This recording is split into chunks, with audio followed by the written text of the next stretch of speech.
آج کا اہم سوال، استاد کون ہوتا ہے؟ استاد اس آدمی کو کہتے ہیں جو خود مکمل طالب علم ہو۔ جب طالب علم اپنی معراج پر چلا جاتا ہے تو وہ استاد بن جاتا ہے۔ احمد جاوید صاحب ہمارے استاد و مرشد فرماتے ہیں، استاد تو وہ ہے جو تمہیں تم سے چھڑا کر لے جائے، جو تمہیں قائل کر لے کہ اب نیچے نہیں رہنا، بلندی کی طرف اٹھنا۔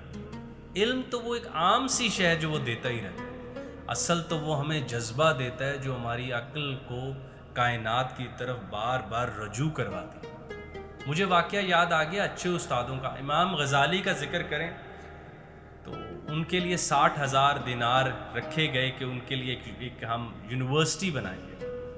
تو اس زمانے کے جو کیلف تھے انہوں نے کہا کہ اگر یہ پیسے مجھے مل جاتے تو ہم کچھ اور رقبہ اور حاصل کر لیتے۔ تو نظام الملک طوسی نے کہا کہ کتنی دور جاتے ہیں تمہارے سپاہیوں کے تیر؟ غزالی کے علم سے کئی کائناتیں چمکیں گی۔ تو استاد اس روشنی کو کہتے ہیں جو کئی نسلوں تک ٹریول کرتی ہے۔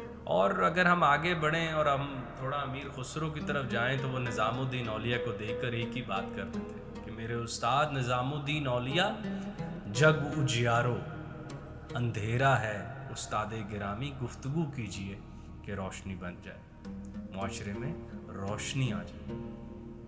کیا ہم اپنے استاد سے آگے بڑھ سکتے ہیں؟ بالکل بڑھ سکتے ہیں۔ کیا ہم اپنے استاد سے اوپر جا سکتے ہیں؟ بالکل نہیں، ہم اپنے استاد سے رتبے میں اوپر نہیں جا سکتے۔ ارسطو کی وہ بات کہ عزیز ہے مجھے سقراط مگر اس سے بھی عزیز ہے مجھے سچ، مگر ارسطو اس بات کے بعد بھی افلاطون اور سقراط کو استاد اسی عزت سے مانتا تھا۔ تو پورے معاشرے کی تربیت ایک ہی پیشہ کرتا ہے جو سب پیشوں کی تربیت کرتا ہے، اور وہ ہے استاد۔ ایک کہاوت ہے کہ جب عدالتوں میں فیصلے ٹھیک نہ ہو رہے ہوں تو دیکھو کہ آپ جا کر اسکولوں میں کیا پڑھا رہے ہو، اور بہتر ہوگا یہ کہنا کہ اسکولوں میں کون پڑھا رہا ہے، وہ سب سے اہم سوال ہے۔ تو اللہ ہمیں اچھے استاد دے جن کے بارے میں ہم روزانہ دعا کرتے ہیں اور نہیں ڈھونڈتے۔ روزانہ نہیں ہم کہتے صراط الذین انعمت علیہم، اے اللہ مجھے وہ لوگ تو دکھا جن پر تیری نعمتیں، اور ہم نے کوئی بھی نہیں وہ استاد ڈھونڈے، ہم نے ویسا ایک آدمی نہیں ڈھونڈا۔ ہم جتنے فکر مند نوکری نہ ملنے کے لیے اتنے فکر مند نہیں ہیں کہ اگر مجھے استاد نہ ملا تو کیا بنے گا، اگر میرا کوئی بڑا ہی نہ ہوا تو میرا کیا بنے گا۔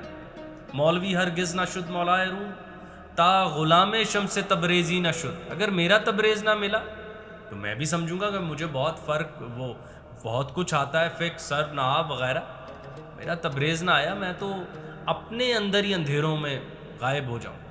استاد ہے جو مجھے میرے سے باہر نکالتا ہے، مجھ سے پرانے چیزوں کو چھوڑنا سکھاتا ہے، مجھے زمین پر سے بلند ہونا سکھاتا ہے، اور سب سے بڑھ کر مجھے زمین سے بلند ہونے پر مائل کر لیتا ہے۔ اللہ ہم سب کو ایسے بڑے استاد نصیب کریں۔ اللہ ہم سب کو ایسا ذوق دے کہ ہم استادوں کے پاس بیٹھنے کے لائق بن جائیں۔ اور جاوید نامہ کی پیاری بات کہ علامہ محمد اقبال نے ہر آدمی سے سیکھا، اگر ہم اقبال کی اسی بات کو اپنا شعار بنا لیں تو پتہ نہیں کیا ہو جائے، کہ اگر اقبال اپنی بانگے درا ضرب کلم شروع کریں تو بھر تری ہری کا شعر، پہلے آسمان پہ جا رہے ہیں تو وشوامتر سے وہ سوالات پوچھ رہے ہیں جو ہمارے ذہنوں میں ابھی نہ آئے۔ تو یہ ایک بڑی بات ہے کہ بڑے لوگ استادوں کو ڈھونڈتے ہیں۔ علم تو عقل عادتاً بھی پیدا کر لیتے ہیں، علم تو عادت سے بھی آ جائے، عقل کی عادت ہے وہ علمی ہے۔ جہاں میں دانش و بینش کی کس درجہ ارزانی، کوئی شے چھپ نہیں سکتی بھائی عالم ہے نورانی، بھائی عالم نورانی تو عقل کی طرف خود بھاگا آ رہا ہے، کبھی عقل اس کی طرف بھاگی جا رہی ہے۔ تو دعا کریں کہ ہمیں وہ استاد مل جائیں جن کے بعد ہم اپنے طالب علم ہونے پہ فخر کر سکیں۔